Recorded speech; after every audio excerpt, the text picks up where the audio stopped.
ini online. Kalau misalnya kita ganti minggu depan online bagaimana? Ya, malam aja ya.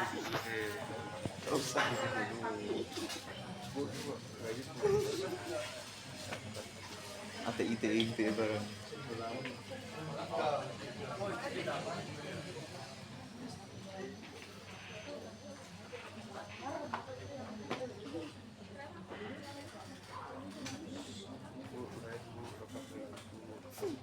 Itu biasa. Gede banget orang.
Pakai tuh.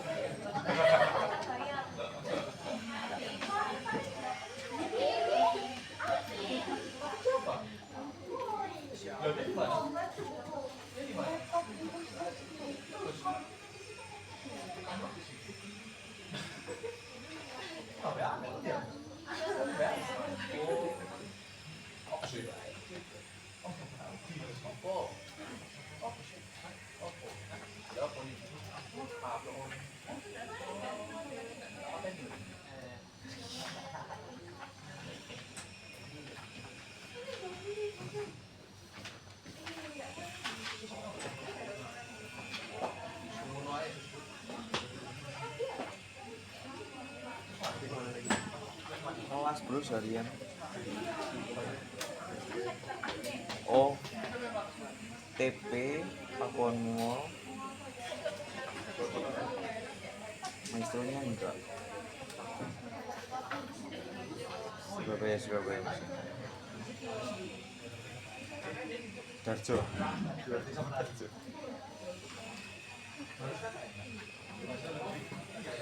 PTC Jakarta.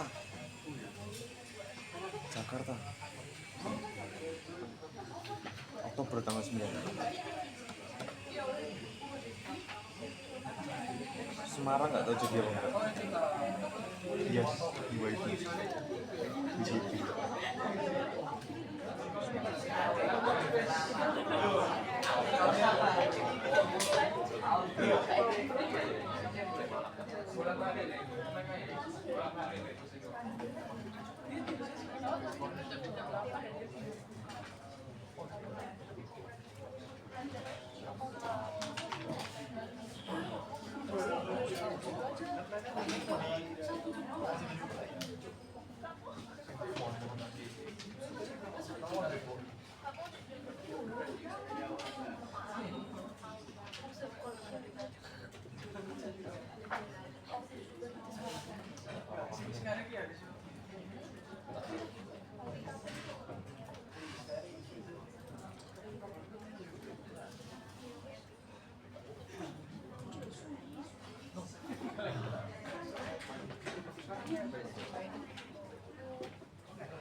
Ya, selamat pagi. Selamat pagi. Sekarang kita mulai sampling di ULS sudah saya tinggal.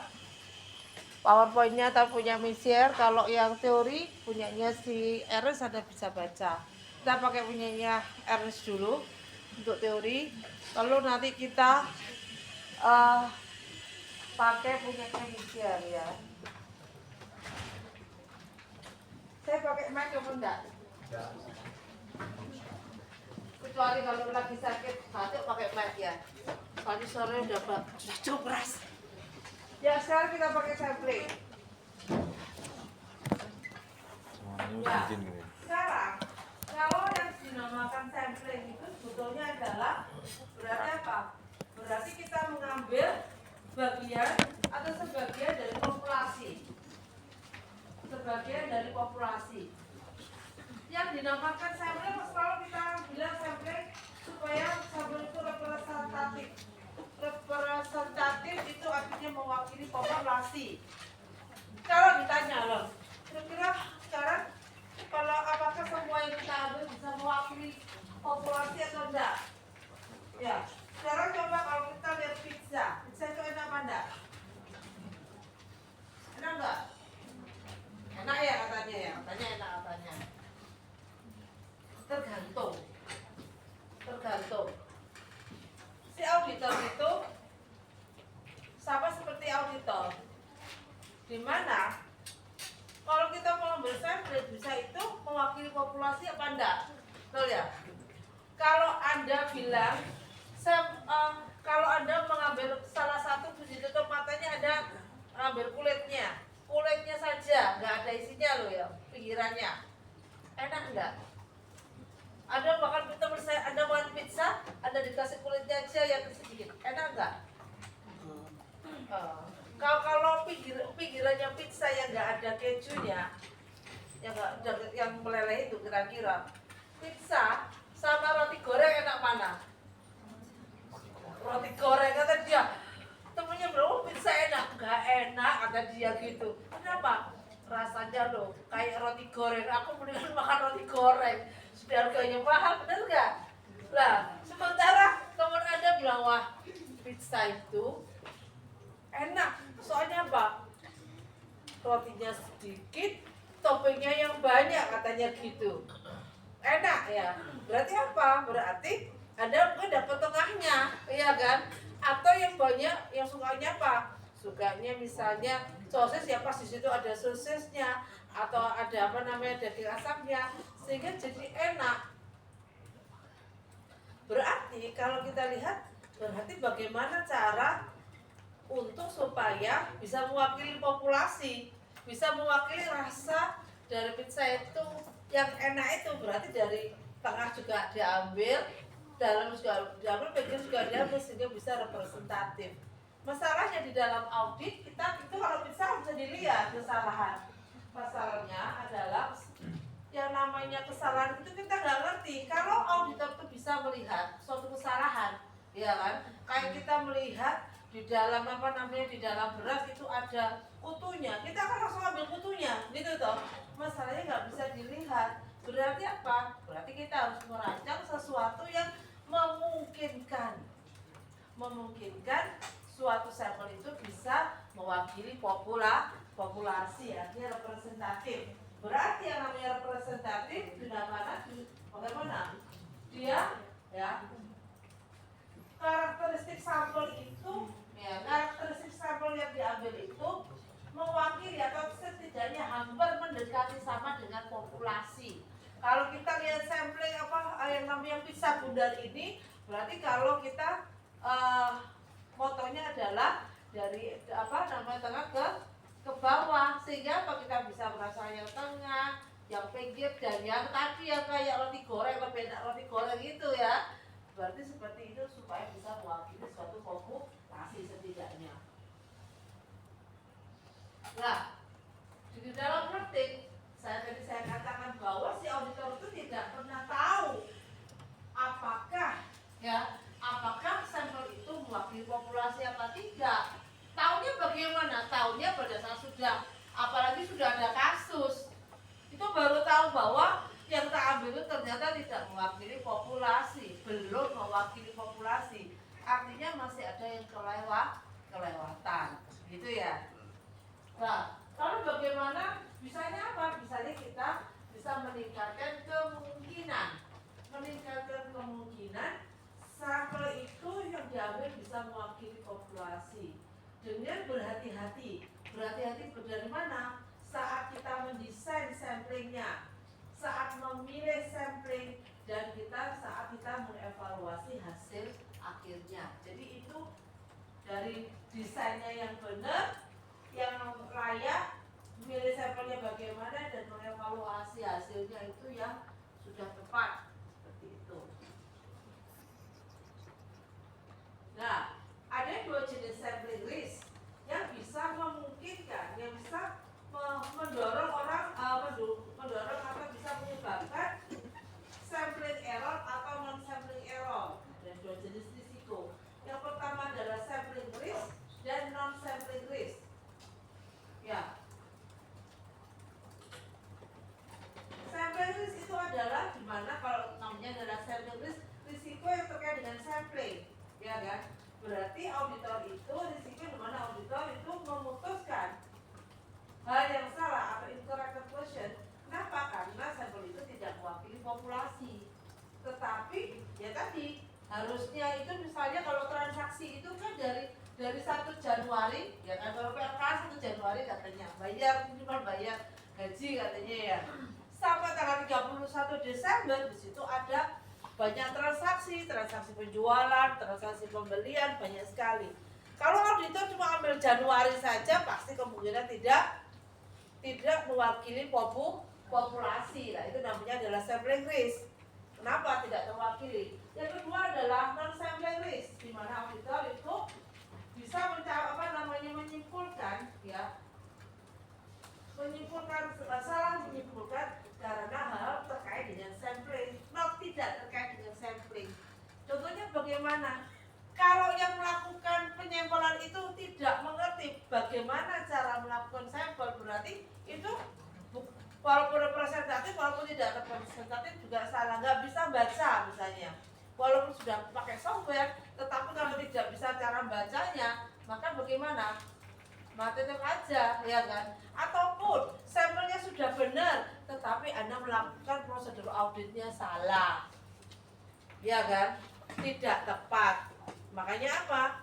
Makanya di situ berarti juga tidak tepat hasilnya, ya tidak terkait dengan sampling. Lalu terkait dengan sampel kontemporer ini ada dua jenis, ya. Ada dua jenis ya metode sampel yang bisa digunakan dalam kategori besar. Ya, pertama kali adalah statistical sampling dan non statistical sampling. Ya, statistical dan non statistical sampling.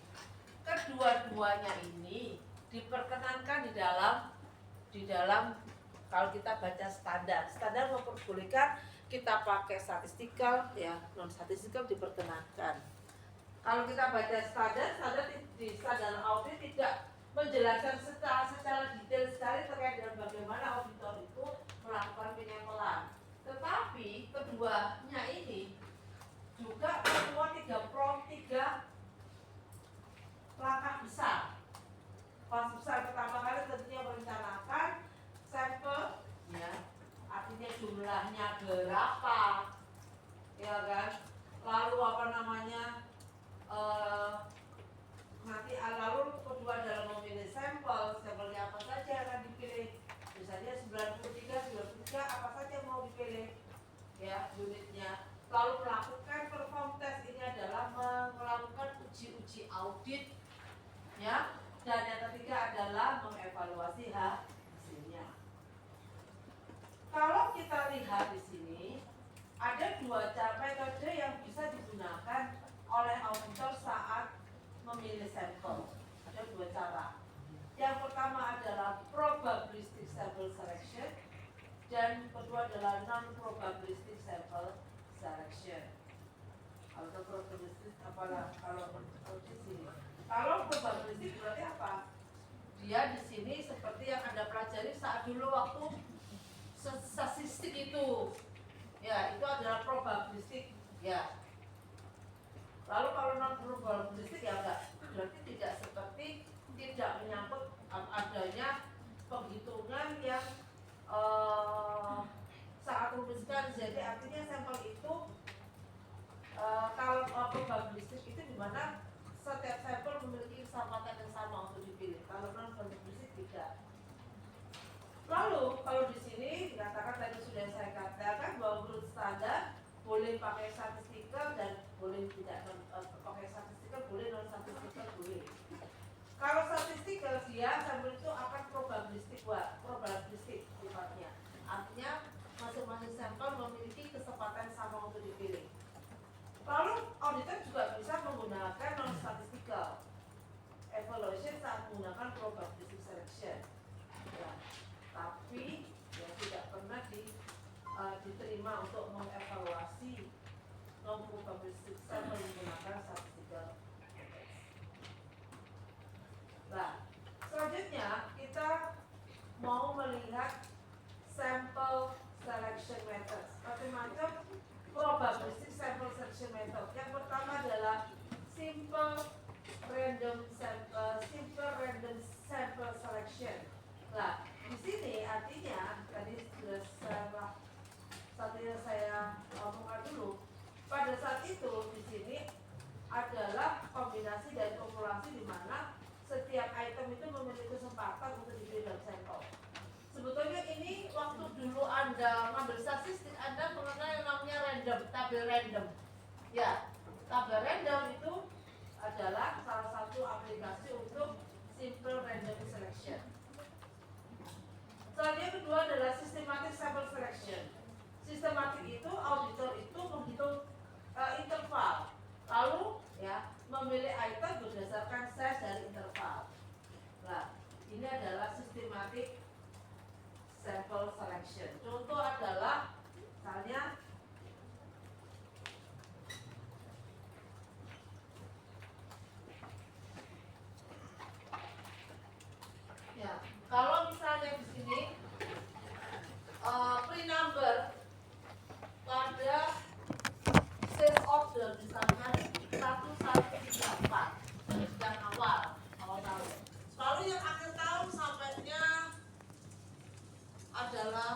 2, 3, 4, 4.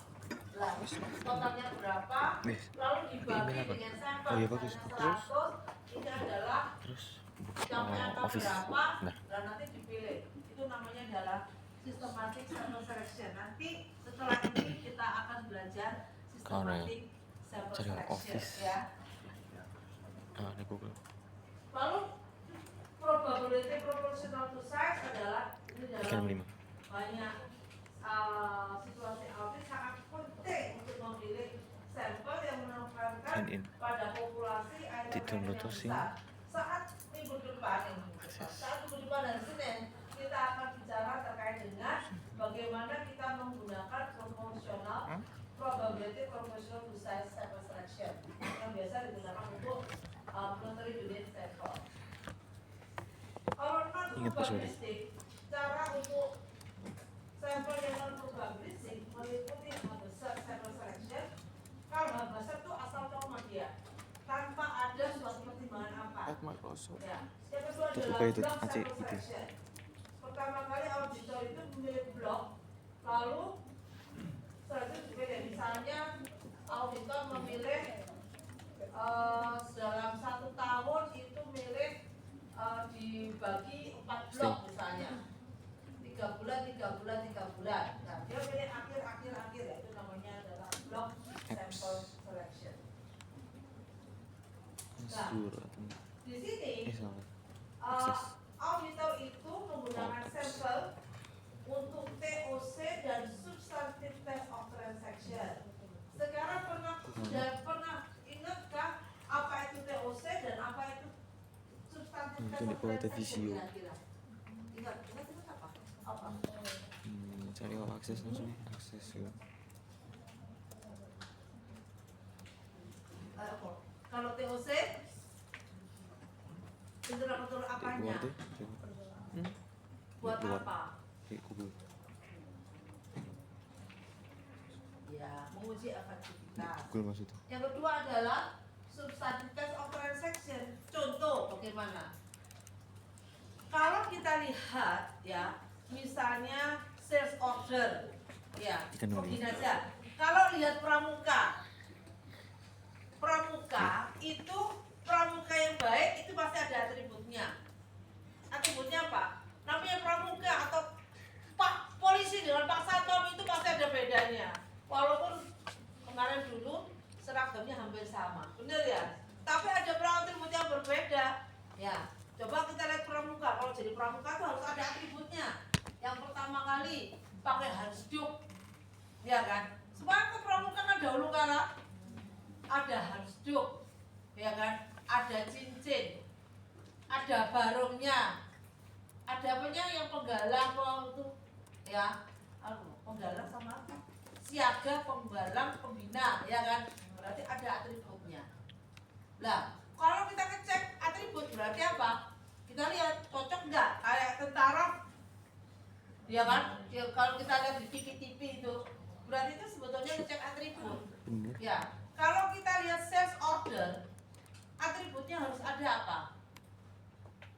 Yang pertama kali, yang namanya sales order itu harus sudah diverifikasi nggak? Apakah customer order langsung jadi sales order? Bener. Tidak, berarti dia harus ada verifikasi, benar ya? Kalau kita lihat berarti yang namanya sales order itu harus ada verifikasi. Apakah tanda bahwa sales order itu sudah diverifikasi? Ada nggak tandanya? Kalau kita lihat manual berarti ada tanda tangannya. Kalau nggak itu berarti ada jejak digitalnya di situ. Siapa yang memberi otorisasi? Seperti itu kan? Berarti kalau yang namanya atribut untuk sales order itu salah satunya adalah Coba saya biasa ada tanda tangan, baik tanda tangan manual ataupun jejak digitalnya. Betul ya? Lah bedanya apa Bu? Kalau TOC sama substantive test of transaction. TOC dan substantive test of transaction umumnya dilakukan bersamaan. Dia dilakukan bersamaan seringkali disebut sebagai yang namanya dual purpose test. dual purpose test, yaitu satu tes digunakan untuk dua tujuan, satu TOC dan satu substantive test of transaction. Ya, satu TOC dan satu substantive test of transaction. Selanjutnya adalah kalau selanjutnya bedanya apa antara TOC dan substantive test of transaction? Kalau TOC kita bicara terkait dengan frekuensi terjadinya penyimpangan. Kalau TOC adalah apa tadi? Menguji terkait dan kita ingin melihat frekuensi terjadinya penyimpangan. Penyimpangannya apa tadi? Kalau sales order tadi tidak berapa kali sales order itu berapa jumlah sales order yang tidak ada tanda tangan ataupun jejak digitalnya. Ya. Yang kedua adalah itu kalau TOC. Kalau substantive test berarti kita lihat adalah dari yang tadi frekuensi sales order yang tidak ada tanda tangan atau jejak digitalnya itu dilihat, diambil ya sales ordernya tadi, dihitung berapakah nilai nominalnya. Ya, berapakah nilai nominal dari sales order yang tidak didukung atau tidak ada tanda tangan atau jejak digitalnya. Paham ya? Ngerti ya? Jadi ngecek itu seperti itu, namanya adalah TOC dan substantive test. Nah, selanjutnya kalau kita bicara pengendalian, pengendalian berarti kita mau melihat bahwa apakah kontrol itu berjalan efektif dan apakah rate of monetary error itu di bawah tolerable limit. Contoh, nah,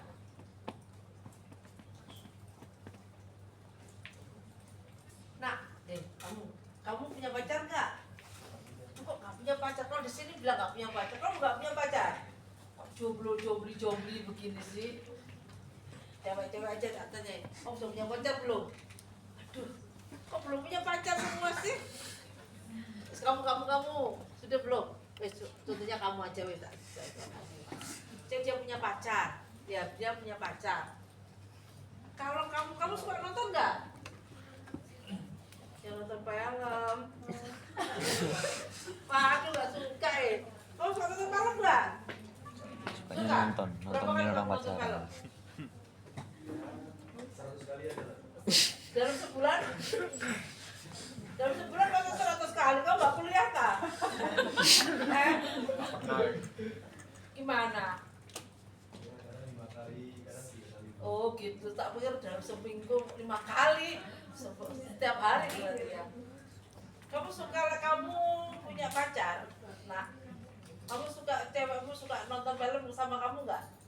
Harus bu, nah, gitu ya. Berarti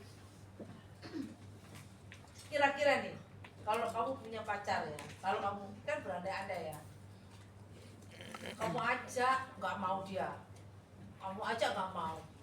berapa kali? Kalau misalnya kalau dia selalu nggak mau, kamu pasti mangkal ya. Wah, aku nggak suka, mau tak putus aja. Dia soalnya temennya, nggak bisa nemenin temennya ini kalau ngajak ceweknya. Berapa kali kira-kira kamu maksimal cewekmu nggak mau diajak nonton? Aku itu ono saja nih. 1 kali. Ono. Cuman Kali asal. ya. Cuma badanku mesti nancep. Jangan 1 kali lah. 3 kali ya misalnya ya. Masa 1 kali aku pasti nonton mama aku, kamu ajak nonton. Nah, jadi harusnya nggak apa-apa deh. Gitu. 2 kali, aduh, aku lagi males gitu, apa gitu. Ketiga sudah tidak ada maaf. Jadi berapa kali toleransinya? 3. Kalau lebih dari 3 sudah diputus. Sama dengan dia. Kalau misalnya ada 3 kali kesalahan, 3 kali penyimpangan, berarti dikatakan masih oke. Pengendalian internalnya masih efektif. Tetapi kalau misalnya lebih dari 3 kali penyimpangannya, maka pengendalian itu dikatakan tidak efektif. Bentar ya. Sebentar aja. Kalau tidak nanti langsung saya dulu. Zek.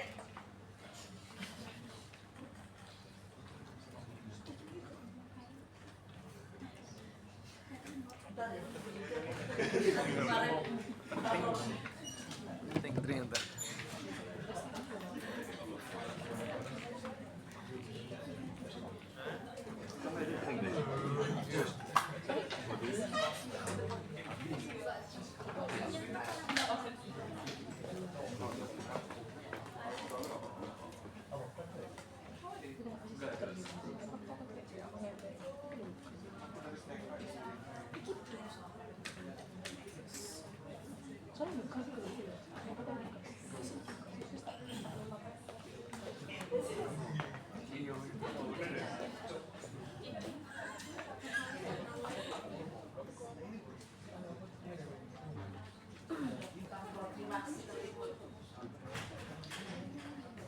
Jadi saya lupa itu tadi apa ya? Ya,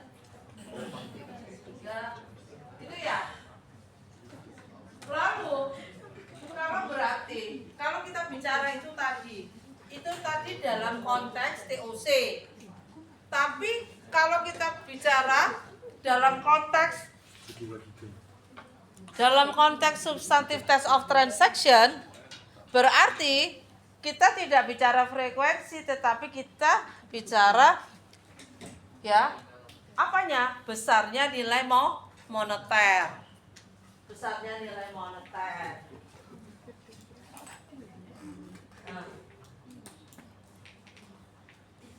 Nah, bagaimana kita lihat apakah jenis-jenis pengecualian dalam population? Tadi kalau yang dinamakan deviasi atau penyimpangan adalah bagaimana?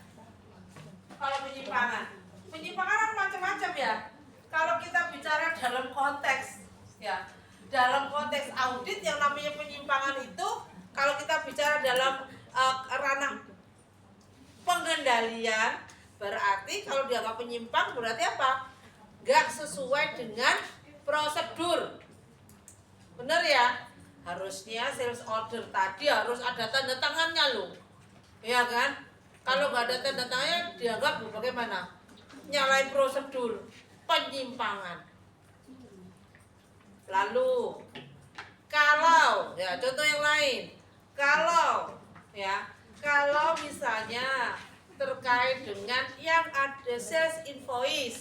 Sales invoice itu kalau dicatat ya, berarti kalau ada sales invoice sudah dicatat di dalam buku besar ya kan, sudah dicatat pada jurnal, sudah apa ya, plak itu tadi ya, PLKA ya, PLK.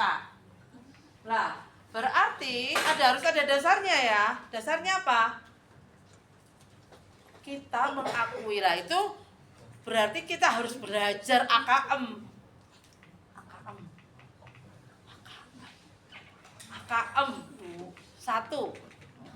2 ya, AKM 2 ya, AKM 2. Karena AKM 2 Anda bisa ikut di sini ya, sudah lulus. Lah, bagaimanakah kalau AKM 2 itu? Bahwa yang kita boleh mengakui sebagai pendapatan atau revenue pada saat sudah melakukan kewajiban. Salah satu indikasi kalau kita sudah melakukan kewajiban adalah kita mengirimkan barang. Ya, berarti tandanya apa kalau kita sudah mengirimkan barang? Ayo. Tandanya. Shipping notice. Hah? Inventornya berkurang. Oke, inventory berkurang. Lalu apalagi bagaimana caranya? Kalau inventory berkurang tapi nggak dikirim, Shipping notice. nah, shipping notice atau shipping dokumen ya, atau surat jalan. Berarti ada surat jalannya. Kalau ada sales invoice ya kan, di dalam buku besar itu dicatat, tetapi kok nggak ada yang namanya sales invoice, isi invoice-nya ada. Tapi kok nggak ada yang namanya surat jalan atau shipping dokumen, berarti menyimpang apa enggak? Menyimpang. Bisa nggak itu terjadi? Bisa. Kenapa terjadi? Kira-kira namanya adalah fiktif. Berarti fiktif. Nggak ada penjualannya. Nggak, kenapa? Karena nggak ada shipping dokumennya. Ya kan? Berarti kalau berapa kali nggak ada seperti itu, namanya adalah kalau si ada sale invoice tapi ditelusur tidak ada shipping dokumen atau surat jalan, berarti itu namanya penyimpangan. Kalau TOC kita bicara berapa kali terjadinya penyimpangan itu. Kalau kita bicara dalam konteks substantive test of transaction, berarti apa? Berapakah jumlah nominal, ya kan, yang menyimpang itu? Berarti kan sekalian kan? Ya, makanya disebut dual purpose test. Tetapi di selalu selanjutnya monetary misstatement dalam populasi, kalau bagaimana? Nah itu kalau terkait dengan itu, kalau misalnya terkait dengan substantif test of details of balance atau substantif test of balance, ya kan? Itu bagaimana? Kalau tadi ini, kalau dua tadi ini kita masih ngomong-ngomong terkait dengan transaksi, ya. Ya, ngomong-ngomong terkait dengan transaksi. Tetapi kalau substantif test of balances beda lagi, atau test of details of balances beda lagi. Bedanya apa? Ngemeng-ngemeng. Anda ini semua sudah AR. Bagaimanakah kita AR perusahaan itu kan banyak ya kemarin ya. Ada PTA, PTB, PTC. Itu ada di mana sih? Di PLKA? Sudah ngetes ya? Oh, sudah PLKA. Sudah ambil PLKA ini toh. Ini toh. Nah, ayo bagaimana? Ayo. Ditulis di mana? Di balance sheet.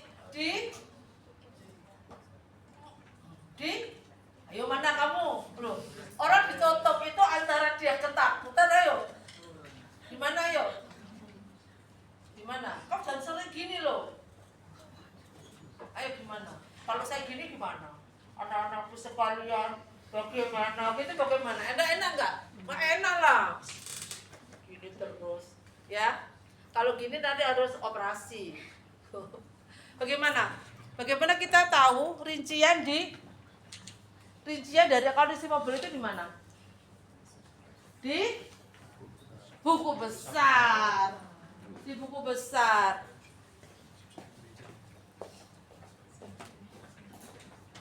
Kalau kita lihat di sini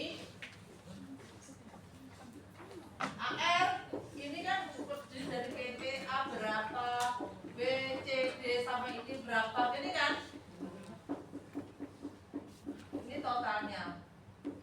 Harusnya berarti angka AR ini adalah hasil dari saldo-saldo buku besar. Betul ya? Nah, yang namanya test of details of balances atau substantive test of balance itu artinya adalah auditor itu mengecek angka ini benar apa enggak. Kalau angka ini benar, angka ini dari mana? Dari akun-akun ini, ya kan?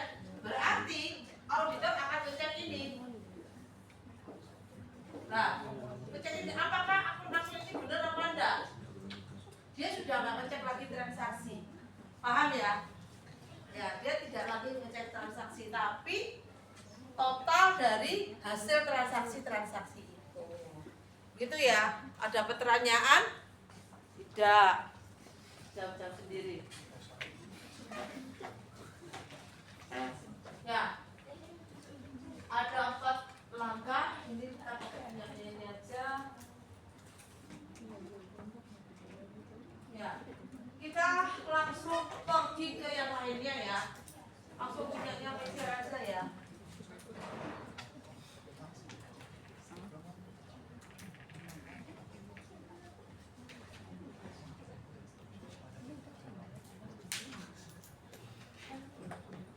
Kita ganti sama sebetulnya. Ya, sudah. Lanjut, Anda bisa ngambil ini di ULS. Ini tambahan sebetulnya tujuannya untuk memberikan apa namanya lebih detail, karena di Eres kurang detail. Sama sebetulnya cuma Pak Eres mungkin tidak mendetailkan.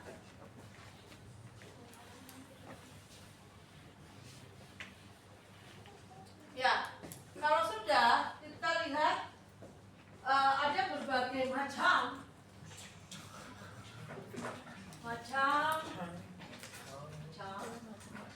ada berbagai macam istilah-istilah. Ada sampling list, confidence level, tolerable dan expected error. Kita sudah bicara sampling tadi, sampling list. Ya, tadi ada sampling bila mana kita melakukan prosedur audit pada ya kurang dari 10%. Item.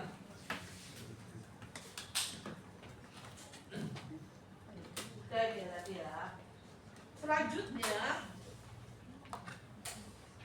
kita bicara sampling list. Ya. Enaknya sebelah sana atau sebelah sini?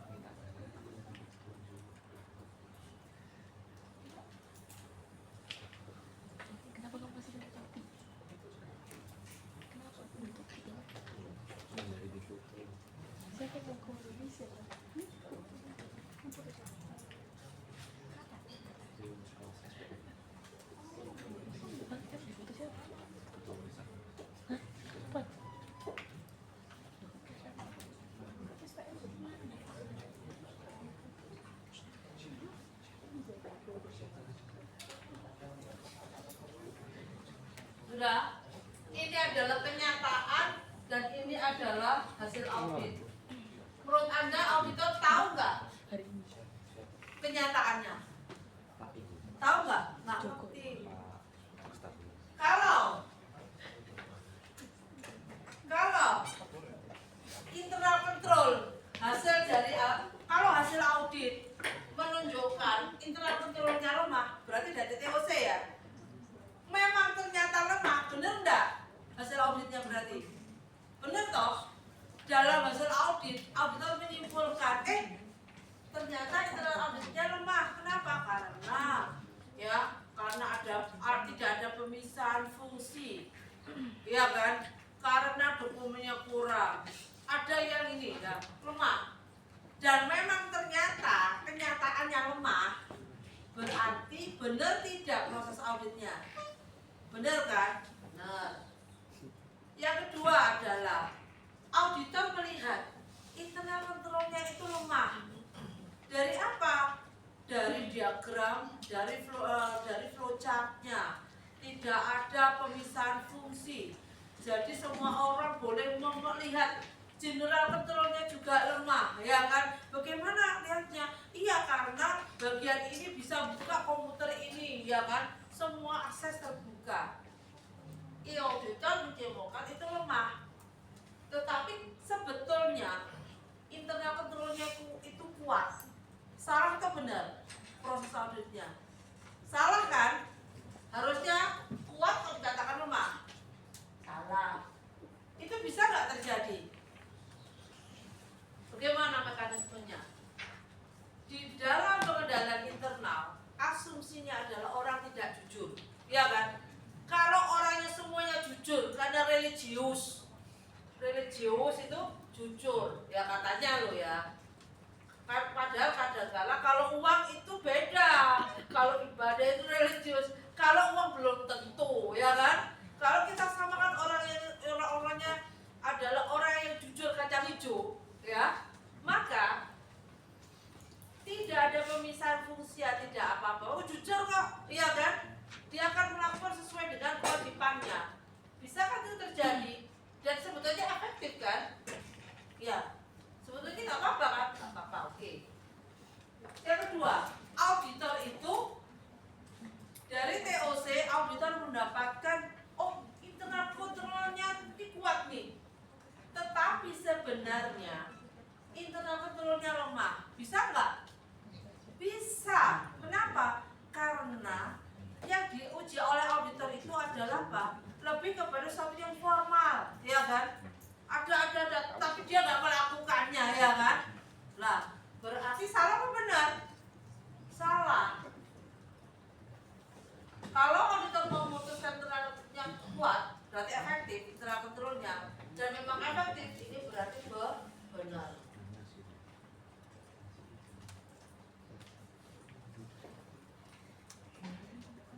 Ya, ini adalah tipe 1. Risk of incorrect rejection. Kan di reject kok ini, di reject kok. Oh enggak, ini internal kontrolnya lemah, maka tak reject. Ya kan sama, harusnya ini kuat. Kalau ini adalah risk of incorrect acceptance. Yang pertama adalah risk of incorrect rejection, dan yang kedua adalah risk of incorrect acceptance.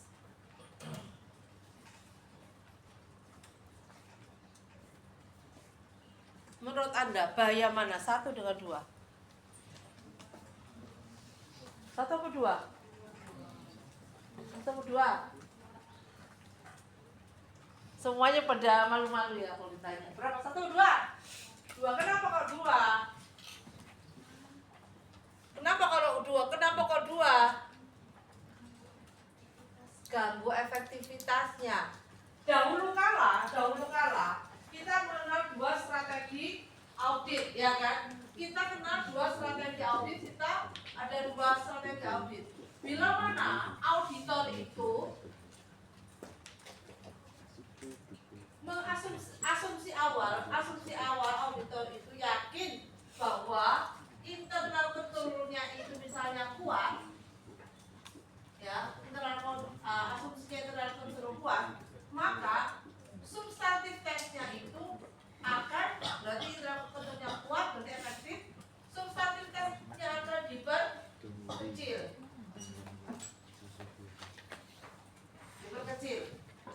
atau dipersempit. Kalau auditor itu awal itu mengasumsikan internal kontrolnya itu lemah, asumsi awal itu didasarkan pada apa? Pada saat awal perencanaan itu auditor itu kan melakukan apa? Melakukan understanding terkait dengan internal control, yaitu untuk menilai strategi mana yang akan diambil. Jika internal control lemah, berarti lemah, maka auditor itu bisa substantif tesnya bisa TOC-nya bisa dibuat. Ini strategi yang pertama. Strategi yang kedua, ya, substantif tesnya bisa ditingkatkan dan TOC diperkecil atau bisa ditiadakan sama sekali bila mana auditor tidak yakin akan efektivitas pengendalian internal. Kalau yang pertama adalah auditor itu yakin bahwa internal kontrolnya itu lemah. Berarti di sini ya, awal-awal ya. Dari sini berarti auditor ada ini juga lemah nih dari understanding internal control, ternyata substantif tesnya itu lemah. Internal controlnya lemah. Udah TOC ini dikurangkan atau bahkan ditiadakan, substantif tesnya diperluas. Akibatnya apa? Akibatnya di sini terkait dengan apa? Cost-nya akan semakin naik. Ya kan? Cost-nya akan semakin tinggi. Padahal ini masuk di sini loh. Ya, berarti apa ini? Yang pertama itu terkait dengan efisiensi, ya kan? Seharusnya itu strateginya ikut yang nomor 1 aja cukup. Substansitasnya diperkecil, dipersempit, yang diperlebar adalah TOC-nya. Sedangkan yang nomor 2 beda. Yang kedua di situ auditornya itu memiliki asumsi awal dari understanding itu bahwa internal kontrolnya kuat, tetapi ternyata lemah. dia sudah pakai strategi ini loh. TOC-nya sudah terlanjur dinaikkan. Substantif tesnya diperkecil. Akibatnya apa? Akibatnya adalah dia audit itu tidak kurang optimal. Jadi terkait dengan efektivitas. Ya, karena substantif tes lebih lebih ekstensif dibandingkan dengan TOC. Jadi lebih bahaya yang kedua. Kalau ini terkait dengan efisiensi, kalau ini terkait dengan efektivitas.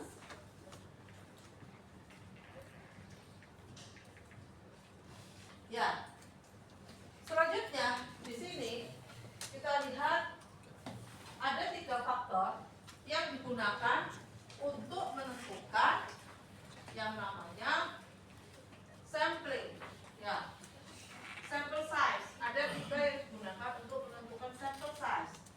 Yang pertama adalah confidence level, yang kedua adalah tolerable error, dan yang ketiga adalah historical defect rate.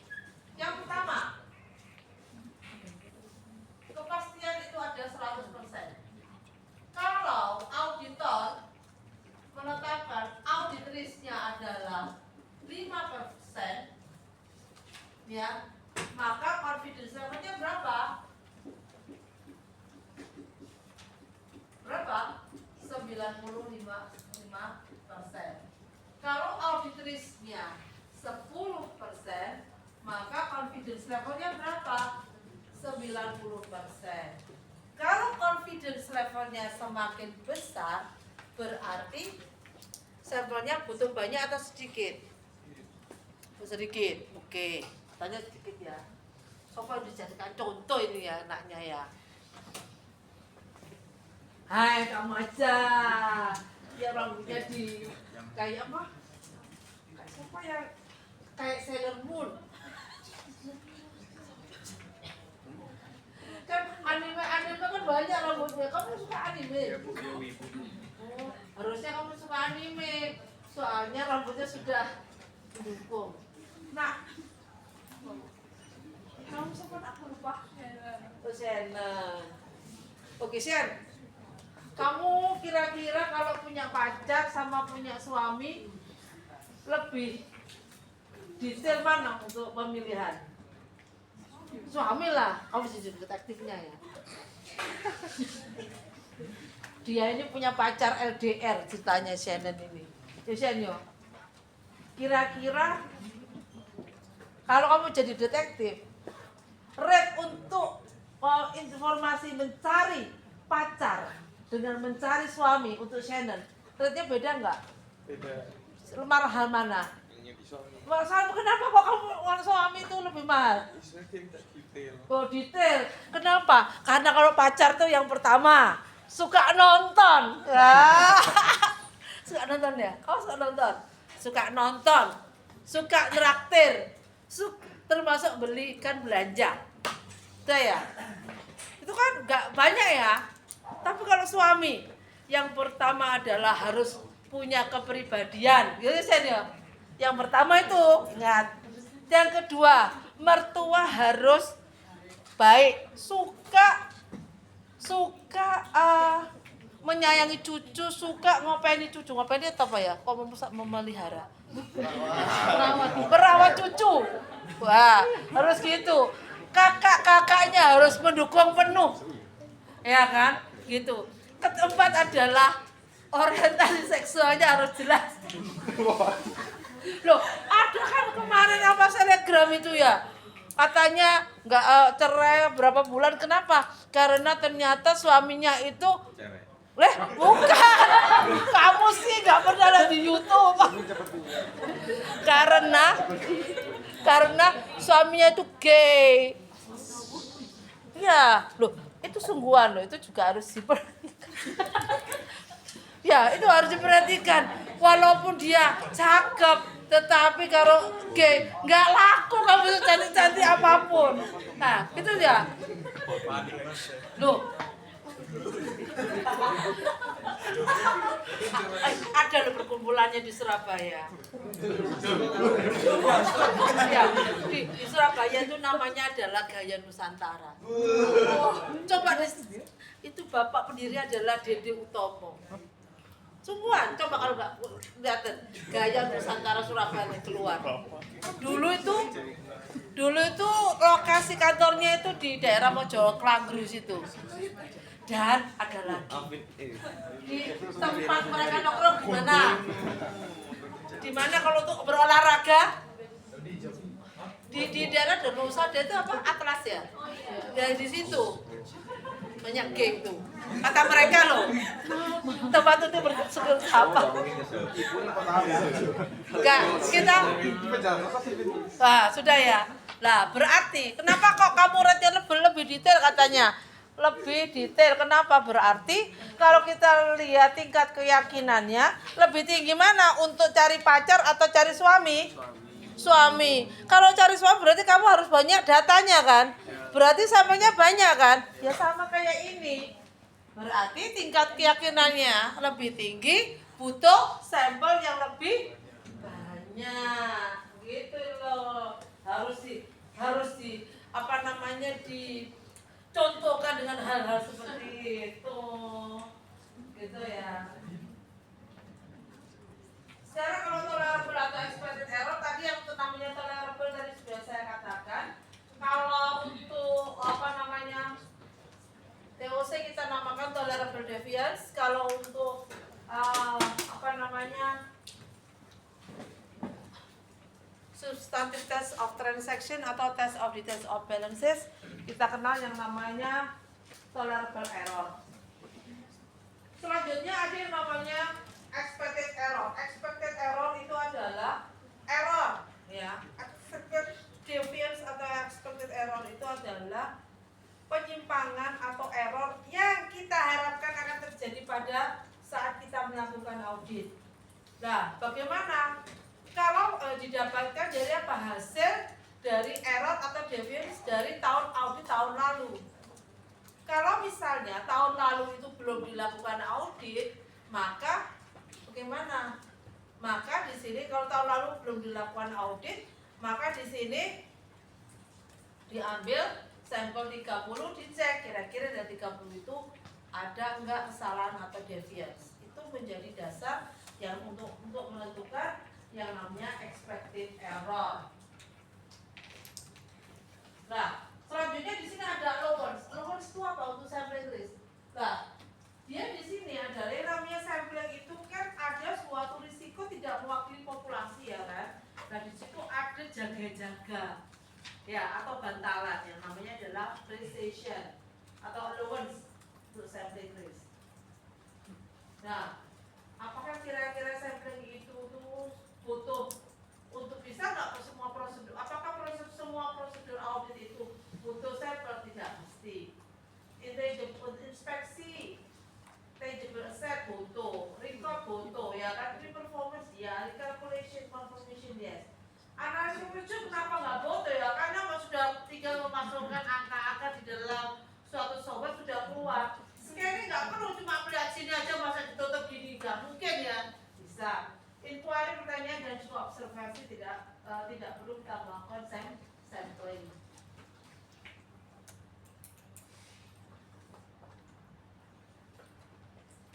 Ya, ini sudah statistik tadi. Ya. Lalu jenis-jenis sampel, expected jenis sampling risk, tentunya kita kalau kita pakai statistical sampling kan berarti semuanya kan akan terukur, ya kan? Berarti apa?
namanya atribut karena apa? Kita menguji atributnya tadi, fitur-fiturnya, ya digunakan untuk TUC tadi sudah saya katakan. Lalu kalau kita lihat yang namanya monetary unit sampling, dia menggunakan atribut sampling teori untuk mengestimasi monetary amount statement dan class of transaction atau components. Di sini untuk monetary unit sampling itu sebetulnya akan kita bicarakan minggu depan, kita pakai teorinya TUC. Ya, teknik ini bisa digunakan secara ekstensif karena dia punya kelebihan dibandingkan classical variable sampling yang nanti akan kita lihat minggu depan. Kalau yang namanya classical variable sampling, ya, maka dia akan menggunakan untuk mengestimasi monetary unit value, class, transaction, account balance, dan dia lebih sering digunakan untuk menentukan apakah account itu materially stated, misstated atau tidak. Classical variable sampling memiliki kelebihan dibandingkan yang lain. Kelebihannya adalah dia lebih cepat, dan yang kedua adalah kalau misalnya ada understatement dan overstatement tidak memerlukan statement khusus. Ya, selanjutnya kita lihat sama seperti tadi, kita melakukan perencanaan, melakukan melakukan uji-uji audit yang sudah Anda pelajari dulu, audit 1, mengevaluasi, dan terakhir adalah mendokumentasi. Kita lihat dulu terkait dengan planning. Kita menentukan test objektif karena kita ini adalah melakukan TOC atau test of transaction, maka digunakan tujuannya apa? Untuk mengevaluasi operasi efektivitas dari internal control. Kalau internal controlnya itu berjalan efektif, ya berarti bagus ya kan, asumsinya nanti berarti laporan keuangan kemungkinan besar juga akan tersusun dengan baik. Yang kedua adalah kita menentukan sampling population. Ya, bagaimana kalau kita bisa semua item-item yang terkait dengan class transaction yang bisa membentuk sampling population. Misalnya kalau kita lagi tadi kita mau menguji terkait dengan tadi samplingnya, tadi kita mau menguji atribut apa tadi, misalnya atribut apakah kira-kira semua sales order itu sudah ada tanda tangan atau jejak digitalnya, ya kan? Berarti populasinya adalah seluruh sales order tahun itu, ya kan? Lalu kita lihat sampling unitnya, berarti bagian dari sales order itu yang kita ambil. Lalu yang kedua, yang selanjutnya adalah kita menentukan deviasi atau penyimpangan. Berarti apa yang tadi? Kalau penyimpangan berarti dia itu apa? Tidak, ya. Kinerjakan namanya menyimpang dari kebijakan perusahaan. Yaitu apa tadi contohnya? Yang paling gampang tadi, nggak ada tanda tangannya, ya kan? Tidak ada tanda tangannya. Berapa jumlahnya? Ya itu kalau kita bicara TOC. Confidence level tadi sudah saya jelaskan, bisa pakai 5 confidence level berarti kita lihat audit risknya di sini. Kalau audit risknya 5%, confidence levelnya 95%. Kalau audit risknya 10%, maka confidence levelnya 90%. Gitu. Boleh nggak Bu audit risknya 50%? Boleh nggak? Boleh nggak audit risknya 40%? Nggak boleh, ya kan? Karena kalau audit risknya terlalu tinggi, confidence levelnya cukup rendah, buktinya sangat sedikit. Kalau buktinya sangat sedikit, tidak boleh atau tidak bisa memberikan apa? Suatu kesimpulan. Ya, gitu ya. Lalu apa tolerable deviation? Ya, rate-nya kalau kita belajar rate berarti dia tingkat frekuensi. Lalu ada expected population deviation rate, tadi sudah saya ungkapkan, ya. Kalau berarti apa? Kalau semakin besar expected population deviation rate, kalau kemarin itu saya terjadi kesalahan, kemungkinan besar tahun ini juga akan melakukan kesalahan yang sama. Berarti sampelnya harus diperbesar, gitu ya. Nah, selanjutnya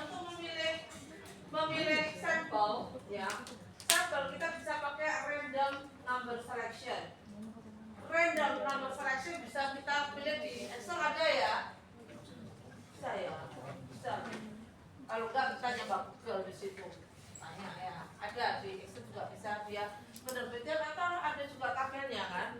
Ya, yang kedua adalah sistematik. Ya, menentukan sampel interval dibagi dengan population dan sample size. Lalu dia pakai number yang dipilih secara random, bisa dipilih dari first interval sampai berapa kali, nanti kita lihat bentuknya. Selanjutnya, untuk melakukan prosedur audit di sini. Contohnya ini berarti ya, salah satu contohnya. Sales invoice seharusnya ya tidak boleh disusun bila mana, tidak boleh ditulis bila mana tidak ada simpen dokumen tadi ya. Ya, jika simpen dokumen itu ada, maka berarti ada bukti bahwa perusahaan sudah melakukan kewajibannya. Kalau simpen dokumennya nggak ada, ya kan berarti dianggap sebagai penyimpangan. Terkait dengan void dokumen dan unused inapplicable dokumen. Bila mana auditor tidak menemukan something unusual, ya, maka dia bisa mengganti dengan sampel yang lain. Kalau ini nggak ada, berarti dia bisa menggantikan dengan yang lain. Lalu bisa juga inability to examine sample item. Jika auditor tidak bisa memeriksa dokumen atau menggunakan alternatif prosedur untuk menguji pengendalian itu, maka ya dikatakan deviasi. Berarti kalau seperti ini apa? Nggak ada dokumennya.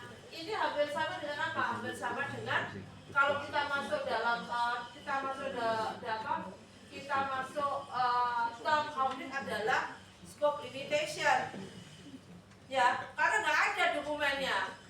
Ya, sehingga nggak bisa. Namanya scope limitation. Jadi nggak bisa memberikan sesuatu opini yang wajar. Yang ketiga adalah stop test before completion.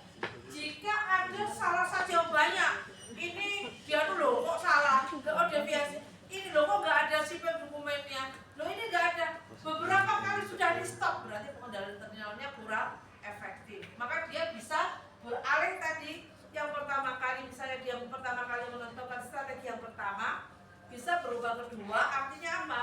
Artinya auditor akan mempertinggi substantif tesnya. Boleh, ya. Selanjutnya auditor akan setelah audit prosedur maka akan meringkas deviasi. Contohnya di sini, bila auditor menemukan 2 penyimpangan, sampelnya 50, deviation rate-nya adalah 2/50, berarti 4%. Ya, kita lihat di sini contohnya. Nah, di sini contohnya adalah auditor menentukan test of control dari Calabrese by Services untuk menentukan sales and service contract are properly authorized for credit approval. Berarti contoh yang pertama tadi sales order yang ada tanda tangannya atau jejak digitalnya, ya kan? Deviation bila mana apa? Ada kredit department personal yang di sini mau yang mengikuti proper credit approval untuk new atau existing customer. Nah, di sini confidence levelnya 95, berarti auditornya berapa? 5%. Tolerable-nya adalah 6%, expected deviation-nya adalah 1%. Sample size kita hitung dari sini. Ini bisa confidence level berapa di sini? 6%. Expected population-nya adalah 1%, sehingga sample size-nya ada 78. Untuk tolerable untuk sample size ini akan kita nanti kalau ujian dikasih, ya kan? Tidak usah hafal seperti AKM 2 itu kemarin ya. Selanjutnya kita akan menghitung apa? Menghitung terkait dengan computed upper deviation rate. Number of deviation rate-nya, numbernya adalah 2. Sampelnya adalah 78. Berarti sampel deviation adalah 2/78, berarti 2,6. Nah, bagaimana kalau tolerable deviation 6%? Computed upper deviation rate didapatkan dari mana? Kita lihat di sini. Jumlah deviation-nya adalah 2.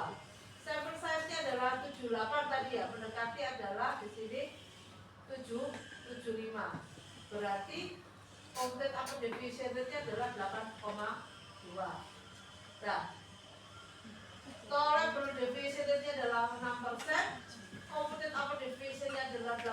50%, sehingga bisa dikatakan internal kontrolnya efektif atau tidak?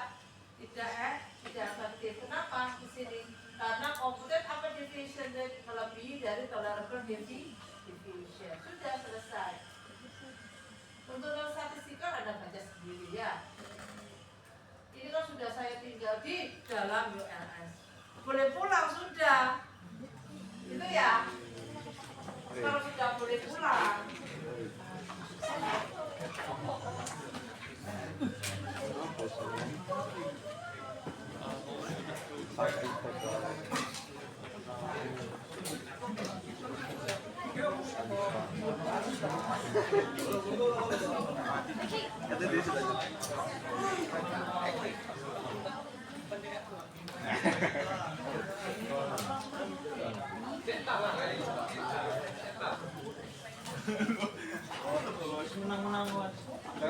Jangan patah hati dulu. Jangan patah hati.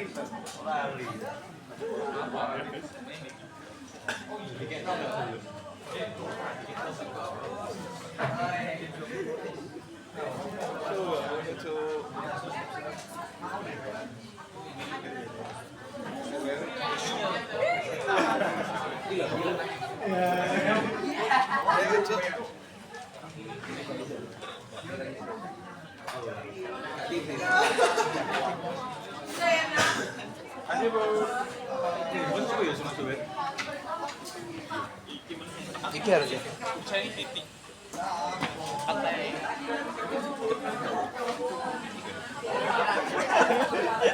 Guyu tuh asu. Terus ngalah sih. Banget bro. Jadian. Dia tete dia. Tunggu jadian dulu baru. Loh, San dari mana San? Sabi tuh. Oh, Wanjang. Dari mana?